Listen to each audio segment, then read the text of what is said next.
What's good, everybody? Welcome back to my channel. Really excited to have you today. I'm with my great friend Justin. We've known each other for a couple of years now, and we've done multiple projects together.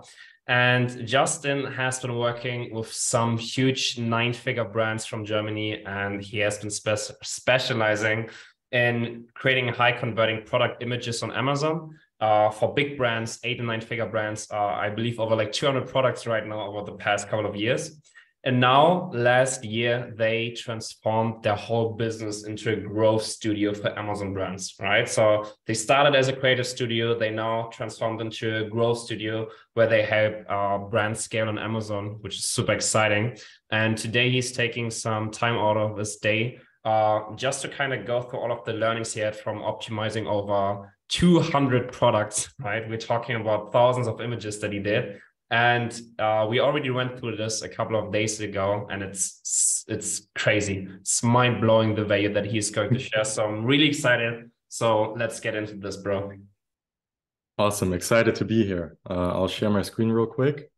Yeah, as mentioned, we're going to be talking a lot about images today and why they're important. I always get messed up with this Zoom control thing. I hope that doesn't bother. Yeah.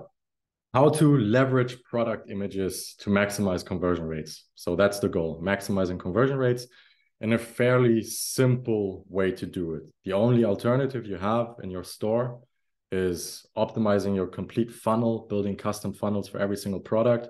So this is way more resource efficient than doing that. So especially valuable for a lot of people. I would say 90% of people listening to this right now. So for the agenda, I'll just zoom into this real quick. Is that big enough? Yeah, no, it's perfect. Okay, perfect. So the agenda for today is where do product images have the biggest impact? So what kind of stores? Why are product images so important? How to create high converting product images? Then the 6 winning image types that we use for pretty much all of our clients. And then finally, how to structure your images like a sales funnel. Yeah, to give a background, why my opinion on this is pretty valuable, because working on Amazon, you only have specific levers to pull and to customize your experience with the brand. You only have the product images, you have the title, and you have the bullet points. So you don't have the whole store to manipulate to your liking. So you really, really, really want to focus on these images and make the most out of them.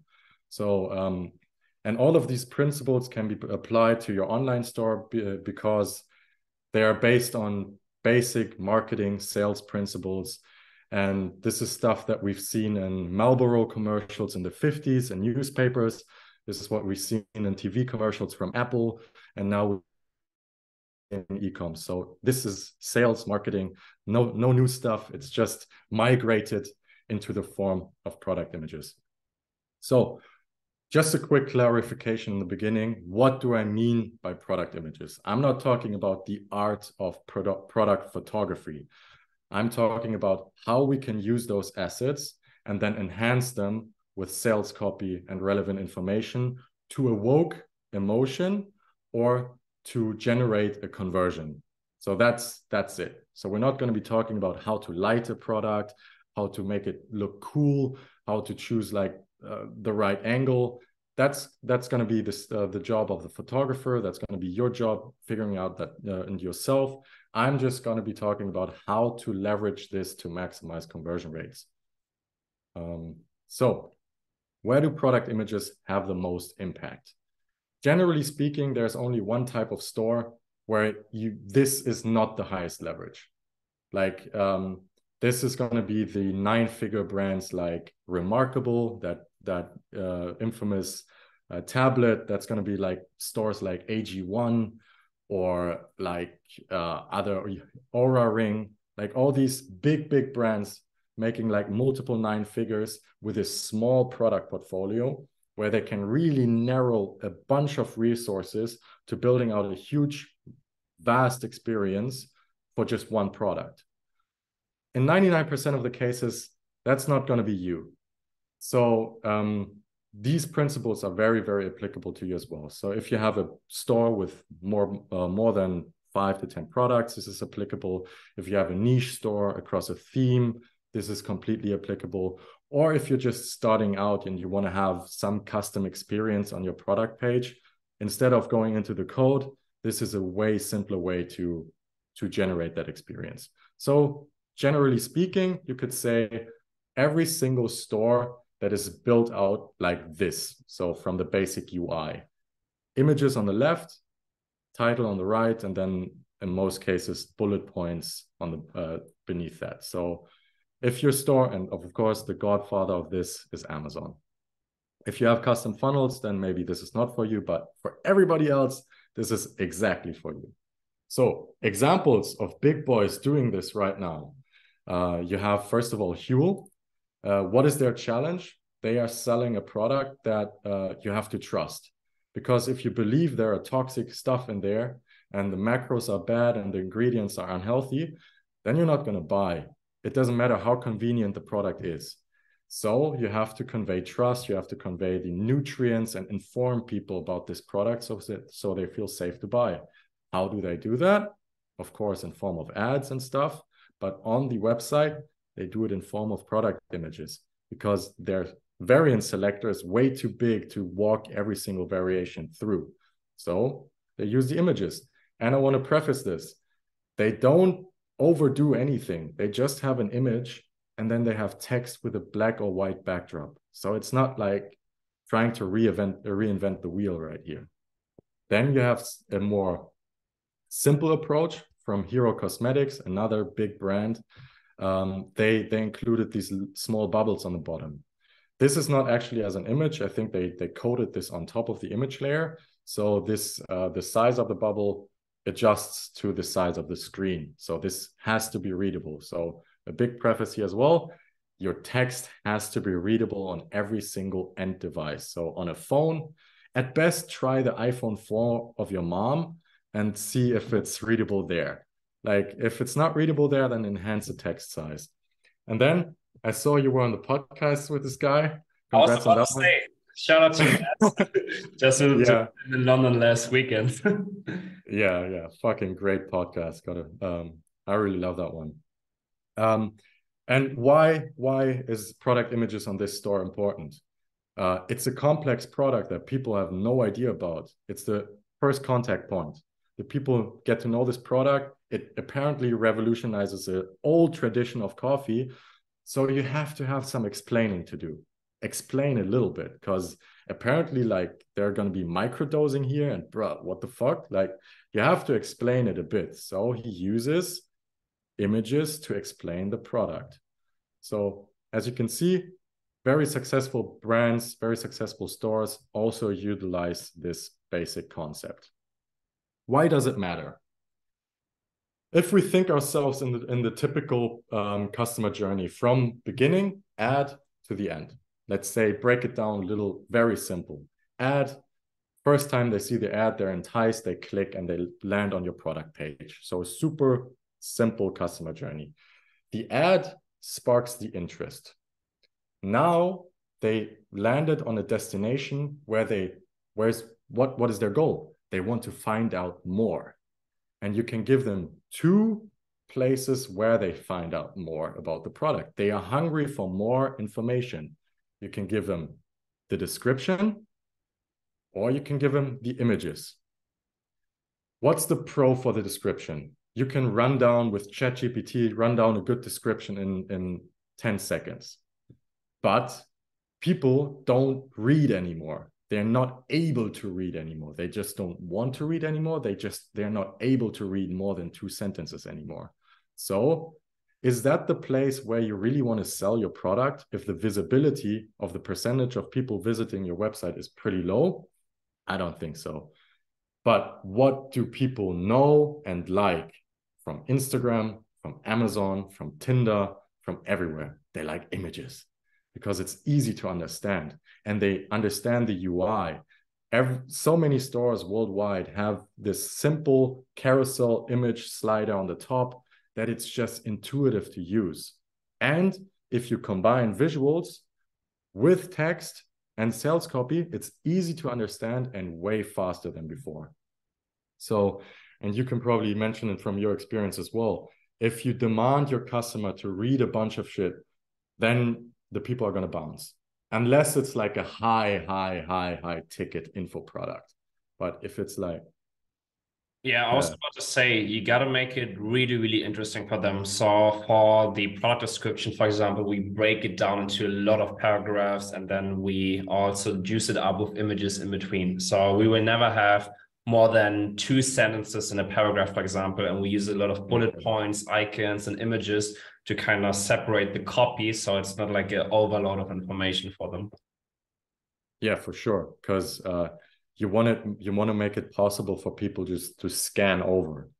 In that case, that they're scanning over and they're getting the idea, and they don't have to read this. So this product page is a perfect example of what not to do in the best case. You're selling in a super saturated market, which is the Manuka honey market, at a premium price. If people don't know what an MGO stands for, you've lost them completely. And then on the first image, they learn nothing. On the second image, they try to cross-sell to different products, even though I don't understand this product. And then they have, in my sense, a pretty long product description for honey. That's not the way to go. You should take all that, break it down, make it super short, and then put 7 images here, and you're done. And you have a perfect product page when it comes for a simple product like honey. So that's why they're important. Now the question arises how to create high converting product images. You need 2 things. You need high quality image assets, and you need sales copy and relevant information. And these just don't appear out of the same route. You have to, for the one thing, you have to go a specific place. And then for the other way, you have to ask yourself specific questions. So when it comes to high quality image assets, I would say in the day and age of UGC, there is no reason why you shouldn't be just borrowing your camera from your cousin that costs like $500, going outside at good weather, asking your not so ugly sister, and that's already like enough. Like you don't have to do crazy shit. It's like just showcasing the product, where it's being used, from a person, like from a model. I'm going to go into this. For example, for the ideal customer profile, if you're selling to women 20 to 30, then show a woman 20 to 30 with a positive emotion towards your product. That's a good rule of thumb. Or you can show your product in use, or you can render it if you want to really take it slow. But these shots, there's nothing crazy to it. This is not like a daunting, challenging task when people think of like product photography and going out there and like competing with Nike and North Face. You don't have to do that. Like basic human emotion, good lighting is more than enough. So I would just go out there, try, start, and then the results will be better than others than you think. And then when it comes to the sales copy and the relevant information, there are specific questions or specific things you should know about your product. And I'm just going to open that up because these questions are very, very important. And I think everyone that is out of the testing phase for a product should definitely know the answers to these questions. So generally speaking, on a technical level, what are keywords and phrases that resonate with your ideal customer profile? So you may Google or search for your product on Alibaba with this specific name. But on the other hand, in the real world use, it can be called something completely different. Best example is like Kleenex, these cleaning towels or whatever they like. That brand name now is the actual name of the product. So if you're selling something like that and you're just focusing on specific keywords that describe the product, then you're kind of missing out of the huge market on the technically the broad way to name that product.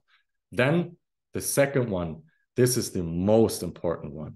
And people get this wrong and wrong and wrong. What problem are you solving? Like every single product in the world delivers a desired state. Every single one. And to that desired state, there's always an emotion connected. And your goal is to open up whatever your product is with a value proposition connected to that emotion. The problem that you're solving could be technical. For example, let's see like a plumber. A plumber fixes your pipes and your broken pipe. Like, yeah, that's the problem that he's solving. But what's the underlying emotion? My complete living room is underwater. It's starting to mold everywhere. My wife hates me. It's just a huge disaster. Like that's the underlying emotion if you have like a broken pipe in your kitchen or wherever.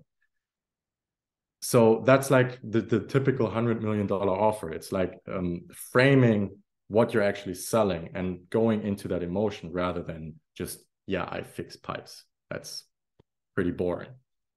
So then the next one also super important because it's always maximizing desirability and then minimizing friction in the purchasing process. So what does the customer need to know to feel safe to buy? Safe is the big one. So if it's a product in something consumable, then go into some stuff about the potential allergic stuff or potential toxins that are in competitors and it's been known about and people think you are also having something toxic in there. For example, in the toys niche, when products are being in contact with kids a lot, then you'll have to do some work to make the customer feel safe. There are a lot of things that can make a customer not feel safe to buy. Scammy website, weird checkout page. So that goes out of the product images as a whole. So when it comes to information, find out information about the product that make customers either feel unsafe or safe, and then have the answers to that as well. Where do people use your product? Now it's going pretty basic, but show your product there. If it's being used in the garden, show it in the garden. If it's being used in a garage, show it in the garage and not the other way around. Who uses your product? So kids, teenagers, 20 to 40-year-olds, 60 to 80-year-olds, whoever it is, male, female, whoever it is, teachers, plumbers, you should know who uses your product. Who does your audience identify with? This is always something, for example, if you're selling to seniors, it could be a good idea, especially if it's like revitalizing products. If you're selling a state that they used to have, then it's nice to showcase also in the images people that have that desired state.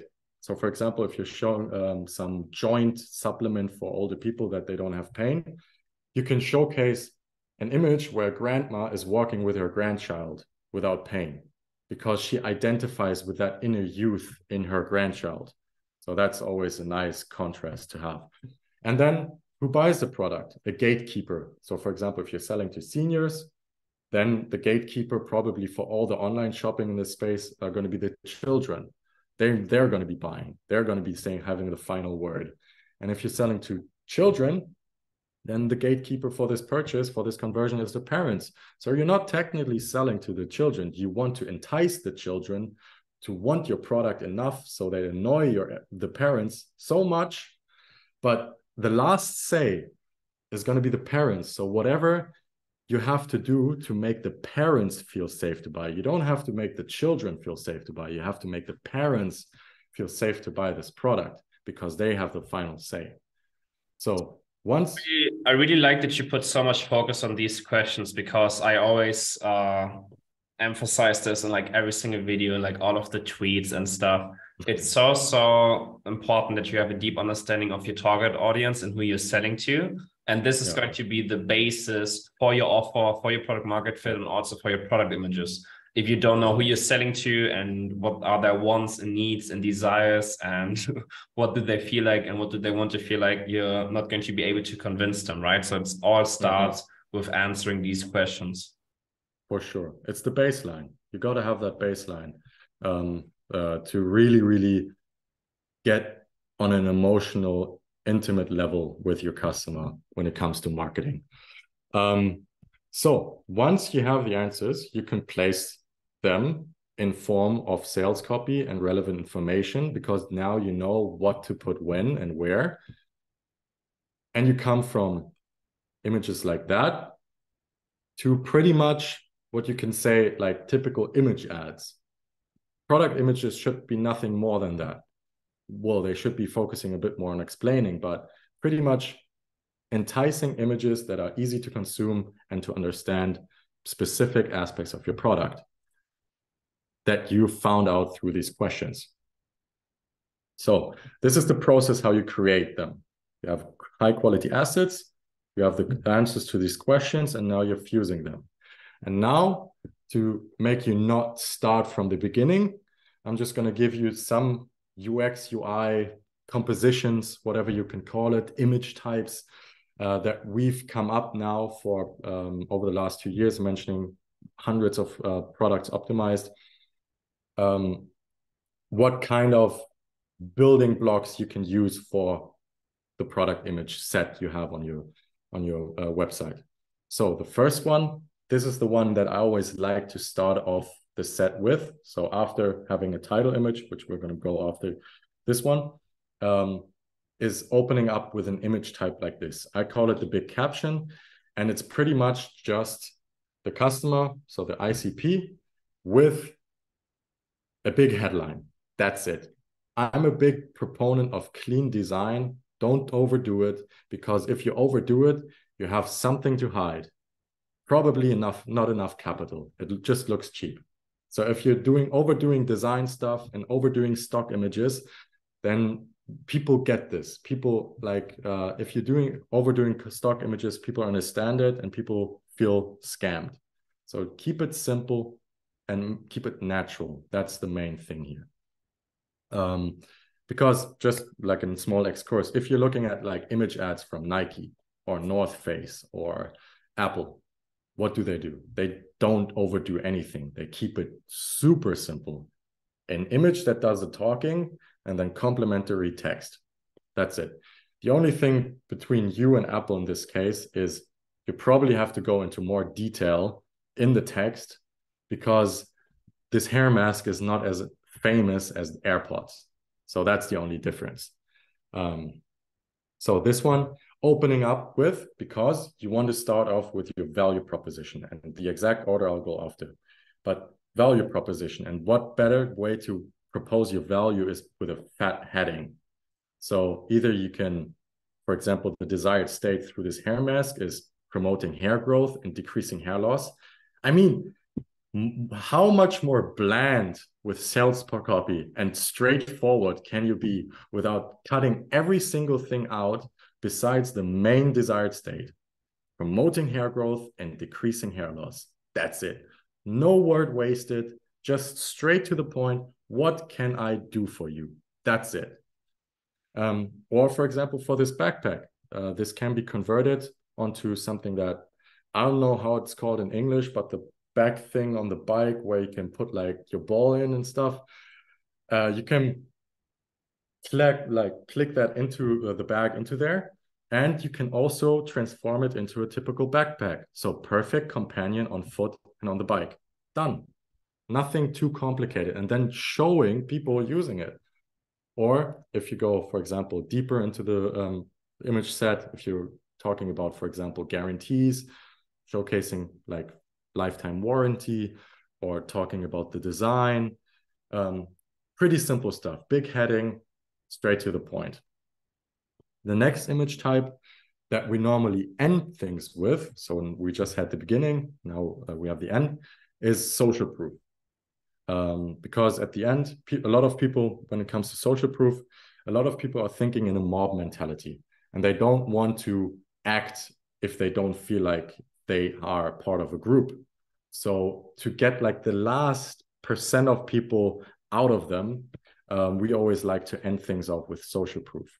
And you can do that in so many different kinds of ways, just to deliver a bit of trust. For example, you can use publications, you can use sold units, you can even talk about that you're a young startup, or you can talk about that professionals are using your product. Only thing I would recommend here, and this is for every single one, the basic principle of not false advertising. So don't lie. If your uncle is the only one using your product that is a plumber, then probably not a lot of professionals are using your product. So that should be a lie. But publications can't really fake them.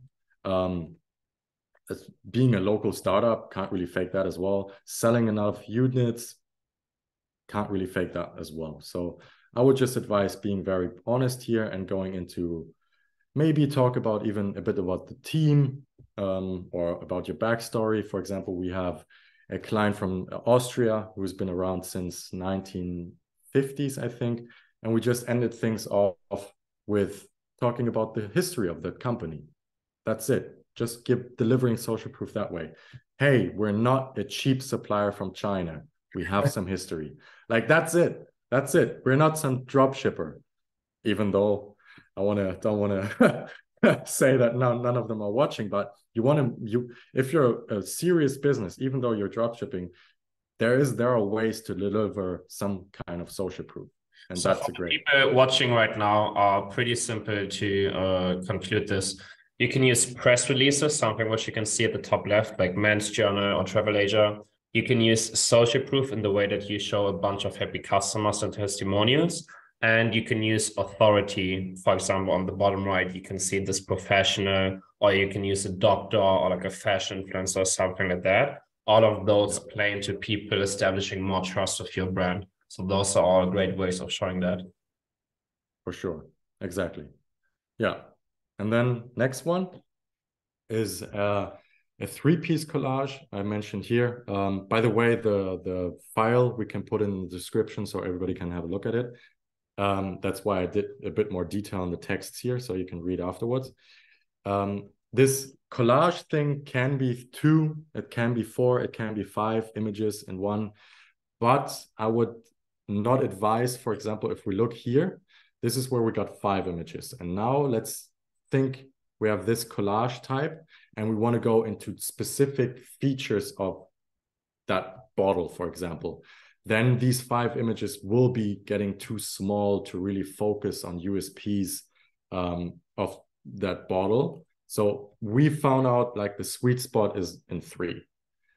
2 is fine, 4 is fine, but 3 I see as a great thing. And you can utilize this layering 3 things in one image in a bunch of different ways. So for example, the top left one. So let's say Remova. You can visit the Remova website. You can see when you open up some random suitcase, you can see like probably 5 to 6 images just from different sides of the suitcase. Let's say they included images now with sales copy and all that stuff, what we talk about here. And they still had the 6 images of all the sides. Then they would come up like at 11, 12 images, which now going into very long range, and I wouldn't recommend that. I would always keep it around 7. So the goal, if you have something, for example, a suitcase, or in this case, the weekender, and you want to showcase different angles with the goal of showcasing the build quality, then just do something like this, and you've saved yourself 2 slots. That's it, because no need, in most cases, these images have so much dead space anyway and white space that you can just cramp it up and boom, you got it in one image. And people think, oh, that's nice leather. And that's the only goal that you wanted to achieve anyway. Then, for example, for this backpack, you can talk about this backpack can be used in different ways or carried in different ways as a backpack. Then it has this sleeve to put it on a suitcase. And then some people may choose to carry a backpack like that. But showcasing like that in a collage, especially for images, for example, if you're a photographer shot in vertical, then, for example, if you wanted to do this, it wouldn't work because you would have had to crop in so much that people wouldn't have seen anything. So if you have vertical images, I would recommend like this composition. And then if you have horizontal images, I would recommend this type of imaging. So this hydration backpack can be used. This is, again, using it for different types of target audiences, use cases, whatever it is. Just showcasing your product and use in different, if you're like selling a sink, then you shouldn't show that sink somewhere where it doesn't make sense. But if you're selling an activity product and it's really meant to be used when cycling, when hiking, and then maybe even kayaking, then showcase that in one image instead of showcasing in three. So that's a simple one as well. Or similar to this one, different aspects of the product. So here we have this bike bag again, and the wordings are pretty simple. This means like it's scratch proof. This means it's waterproof. That's why the drops are on there. And this means like it's reflecting. So just showcasing different USPs of the product where you want to visualize it for each USP. For example, the next one, we're going to be talking about this further after this, but for this one, you are talking about different aspects of the product, but you only have one image. But these image types really, really work if you want to talk about different aspects of the product and really emphasize those by showcasing an image for every single one. That's the main difference. And then next one, bullet points. This is like the typical classic product image, I would say, that a lot of people, if they have this, is have an image of the product, then a title, and then some bullet points. And to be honest, that's pretty much it. And what a good rule here is whatever you have in your description, pretty much take the headings of all of your paragraphs, put them here, and then have a global heading, and you're done. Like that's already summarizing your complete product description that you have right now in a more simple, more digestible way. So what I would recommend is having, again, image either in a scene that is related to the product, or in this case is a bit abstract, or again with authority, as Carl mentioned, and then getting some cohesive 3 USPs of your product and then just list them out with a summarizing title. For example, here we have, lightning fast hydration. So we're talking about fast hydration. And then we're talking about, first of all, giving trust through doctor developed. So I know, okay, I'm not just consuming a mix of a random stranger here. And then talking about what makes this hydration super fast. So the electrolytes and the IV. So it's something cohesive. Or, and this is a super important one. I see it so many times when people are selling supplements and they sell this desired state and they sell this vision and they sell this vacation of all the problems being solved for the customer, but they don't explain how they get there. And for supplements, the solution or the answer to this question lays in the ingredients. Like what else? The ingredients make the effect. So it's just obvious that you should, and for this, the bullet point image, a bit more detailed, is very, very helpful, is you take your most marketable ingredients, not like we're still in the marketing game. You take your most marketable ingredients, for example, in this case, without a doubt, it must be like hemp and ginger. And then these are the next two. And you list them out and you say exactly what these things do to deliver this desired state for you. Because then it clicks. You just, before they just had this magical pill that apparently solves all your problems. And now you're giving them the trust. Hey, this is in here. And this is what the effect. And this oftentimes maybe kicks off a next thought for the person. Oh, I'm going to research this. What does L-theanine do? And then they're going to search out and see, oh man, if your product is actually good, oh man, yeah, that sounds like a good ingredient to have in my whatever supplement. In this case, it's a dog supplement, but very, very applicable for supplements across the board. Or for example, here, just summarizing the effects of it. So this is a horse supplement, summarizing the effects of the supplement that you're going to be having. Next one. This is the only one that is not applicable to every single product, because not every single product will deliver a great before and after. It only if, and you will know if your product has a good before and after, because that's probably the thing that sparked the idea to sell it, is just showcasing a before and after. It's super simple. I would just give the advice not to overdo it, because if you overdo it, it looks scammy and people will not trust you. So for example, in this case, this is like a mold paint, so that covers up mold if your apartment is molding. And what did we do here on the right side in the after? We still included some scratchings in the wall. We still included some dirt. Like, it's not going to be turning this horrible thing into something completely perfect. Like, this needs extensive work. And everybody that ever had mold in their apartment knows that this thing is not going to be just gone by painting over. So they don't expect the wall to look perfect afterwards. They just want to solve this problem for now. So if we would have included a perfectly white wall here as the after, that would have looked scammy. Or the same thing for this product. If you're selling, for example, collagen, and if Notion... Same with the advertising at the end of the day, right? You don't want to overdo it, because maybe you get them to buy, but then your return rate will be high.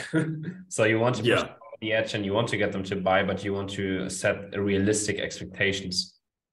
Yeah, for sure. For sure. Same here. If you're selling something like collagen and people want to have like reduce their wrinkles, there shouldn't be like a 20-year difference between the before and after. It's just unrealistic. So I would just advise to do it there. And if you have, for example, UGC before and afters, which I would say are the strongest ones, include multiple. It only delivers more trust. So that's always a good one to have. But yeah, that's a pretty self-explanatory image. And then last but not least, it's size and materials. Why is this one important?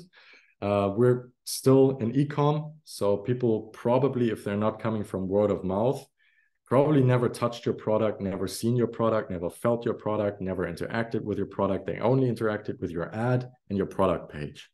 So this is like, there's still a lot of distance. Maybe they've seen a review on YouTube, but that's like the most intimate they've got until that point. So people want to get questions answered. For example, does this fit in my kitchen?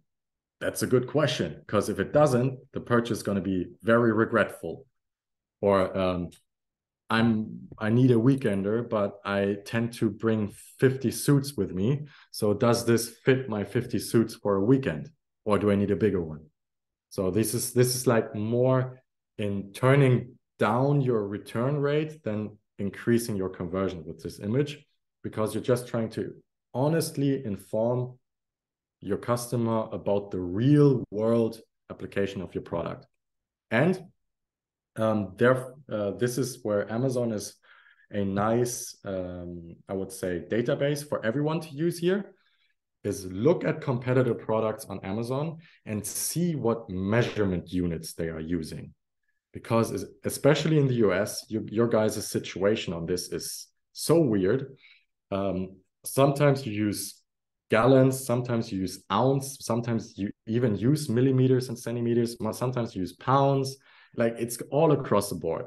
We've had products, for example, trash cans that had a mixture between centimeters, gallons, and then I think kilos in weight, like in the US. So like completely messed up all across the board, different measuring systems. So looking at Amazon, seeing what the competition is doing, and then asking yourself, okay, why? Okay, for example, if you're selling to plumbers again, in this specific field, they tend to use millimeters and the metric system more than the imperial system. This seems like a small thing, but it makes a huge difference, because in the purchasing decision, and for example, again, you're selling to plumbers and their whole brain connected to work is routed in the metric system. And now you're trying to sell them something in inch, where they don't have the connection, the day-to-day connection to that system, then they're not going to bother. They're just going to, I'm not going to throw in the calculator. Like, next one, please. So this is a great one, because a lot of times people tend to make a good assumption on Amazon, because it's just like competition next to each other. And then people are just copying each other. In that sense, like a good average. So looking into what measuring unit is relevant for your product. So for example, that can be the different systems, but then also the different sizes. So for this bag, outer dimensions, weight, then the different types of like pockets you have. And I, like in retrospect, I would have added the filling volume as well. So that's like, on me, that doesn't make this image perfect. In retrospect, I would have added like the filling volume, how many liters would fit in this product, because that gives a good idea about, okay, this bag I bought a year ago has 60 liters filling volume. This has 120. Okay, I get an idea of how spacious this product is. And for this product, for example, we didn't really need to include weight. If Notion decides, yeah, perfect. Because everybody has like a good sense of how heavy bamboo is. Like, everybody held bamboo before. It's a pretty light wood. So the only thing that was necessary for people basing their decisions on here is, you can clearly see it's bamboo. So no need to say that. And it has been mentioned before. So the only question left is, does it fit in my kitchen? That's it. So we only focused on, does it fit in my kitchen, and showcase the size. When it comes to supplements, especially lower priced or for dogs supplements, we like to showcase an image like this, where we break down, especially, this is again crucial, informing what feeding size for kilograms. So if there is a difference, you should be informing your customer about that. So if a small dog like that one only takes half a pill and a big boy like that one needs 3 pills, then you should be informing them pre-purchase, because it's a big difference for someone at home trying to save money and know, okay, it could be 12 weeks. It could, the whole dose could work for 12 weeks or for 2 weeks if I have a big boy. Like that makes a difference in purchasing. So just being straight up honest, hey, this is how long it's going to last, because this is the only relevant measuring information for supplements, because nobody cares how big the jar is or how much does it weigh, only how many pills you have and how long this will take. And just for this one as well, especially if you have subscription-based ordering on your store, because then people can automatically calculate when the new shipment should be coming. So this gives a good overview, because a lot of supplement stores have that as well. And then here's also a great image type for like a sense of scale. 8 millimeters, 7 millimeters. These are like, it's very small. People don't get the gist of like super small things or super big things. So always including a sense of scale. This is children's jewelry.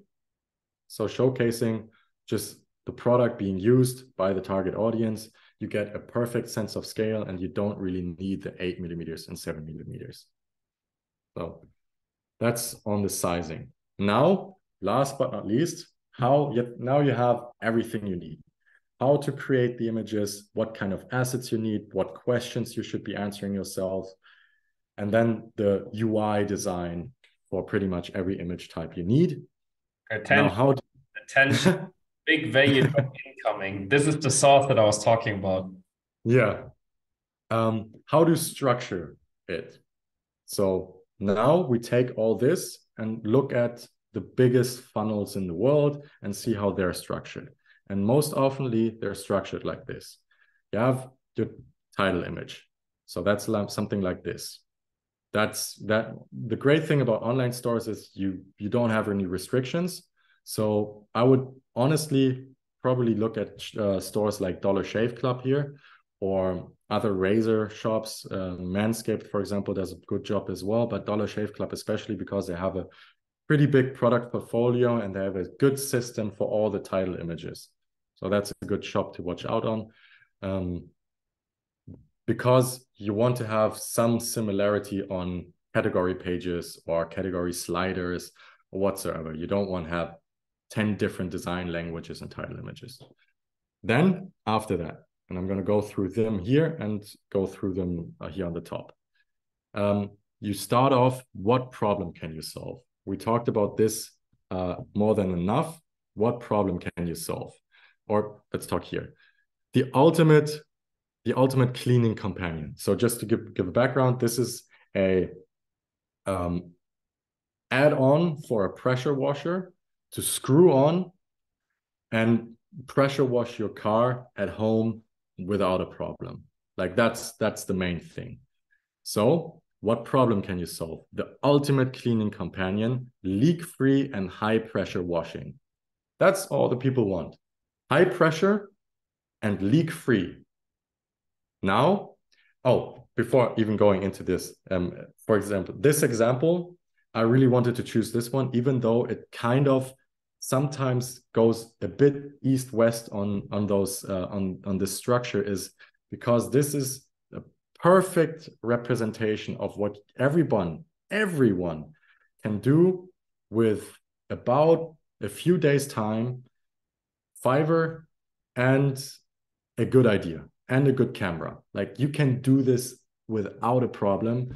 We have our internal team for this, of course, but it's like the image quality of, for example, these assets. This is from the brand owner. He shot this with his brother, I think, at home in their driveway with their Beamer. Like that's it. Like it's not complicated. It's super easy. It's super well done because it's some kind of authenticity, but just showcasing this as a perfect representation of what you can do without anything external than a guy on Fiverr that renders your product. That's it. So this is not going to be spot on these every single time, but I will go into the spots then in the top here. So first thing, we covered this. What problem can you solve? We showcased the product, the main value proposition, included some branding, and then some relevant information that's going to be cutting out conversions or returns, like in the beginning. This is not going to mean much to people that are not looking for a product in this space, but 3,000 PSI and that number means a lot to people, or people understand that are in the market of buying some kind of product here. Then after that, what problem can you solve? How can you deliver these kinds of solutions or this desired state?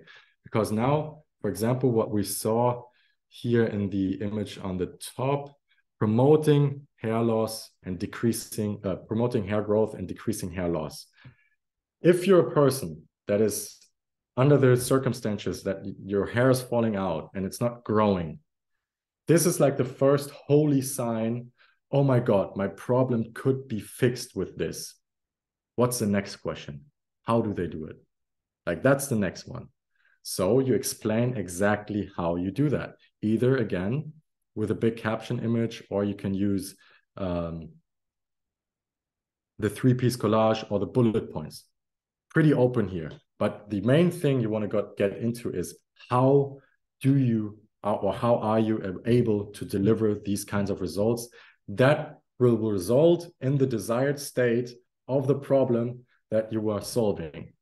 So in this case, because it's a very technical product, we didn't go the emotional route. We just mentioned that this is apparently like the best screw on, I don't know how it's called in English, like the best thing for making sure that it doesn't leak.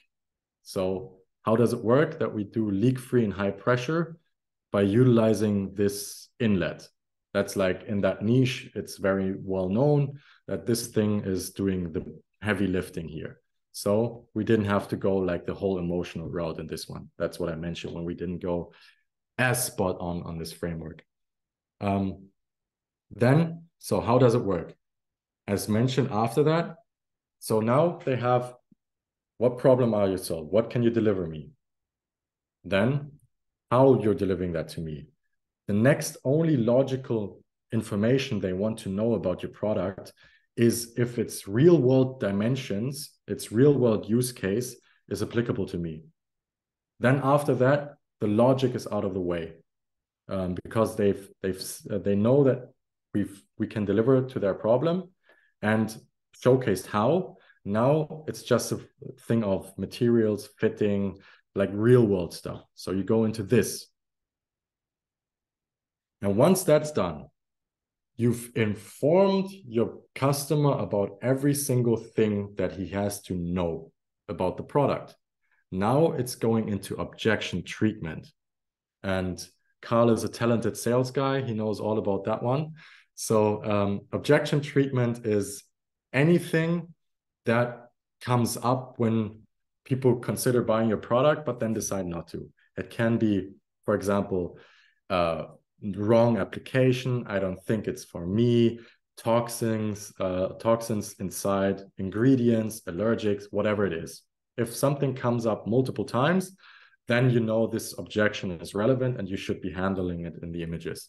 So for example, in this case, people didn't really know how to sort this product in the realm of auto products. So we made sure that people know that this is specifically made for detailers, and this is the perfect extension or the perfect upgrade to your power washer. It's not going to be doing this job right here. It's not going to be doing this job right here. It's doing exactly this job. So we focused on showcasing just for the right audience. This is made for you. Are you looking to detail your car at home? That's for you. So focusing on that.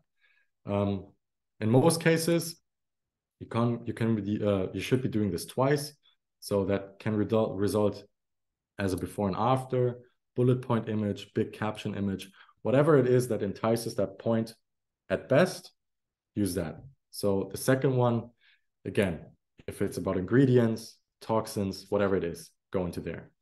And then, for example, hand fatigue. That's a big one. If you're at home and you got like your 21 Savage and you got your 12 car garage and you're detailing your cars, man, your hand is going to get like tired. So what the great product development, by the way, you have to say, but he's included like this thing, so you can lock it in and you don't have to press down the handle all the time when you're detailing your cars. So that's like, okay, is this product going to cramp up my hand? That's an objection. We handled it right here. And then we backed it up by like a little artsy image right here. Make washing easy, because that's what the people are looking for. Just make it easy. I don't want to be having all these problems just to wash my car at home. And this is just re-emphasizing this point, which is re-emphasizing this point. And then in the end, this is how you end things off. You end with social proof. So again, certificates, authority, UGC collage, customers, and we end this off with support the local startup, because this is still like a one-man show. He's doing a very, very great job, but this is still a local thing. He's developing all the products at home and doing all this engineering himself, and it's going very, very well. So that's a way to support a local startup, which a lot of people are trying to do. So that also implies for a lot of people that you don't have to pull something out of your ass to deliver some kind of trust. You can just say the truth. It's not shameful to say that you're a small company. It's just the truth. And if you're trying to deliver great products, then people will believe you. So, and that's pretty much it. I want to finish things off with some resources that can help you in the process. Creatives.George's blog is a great resource.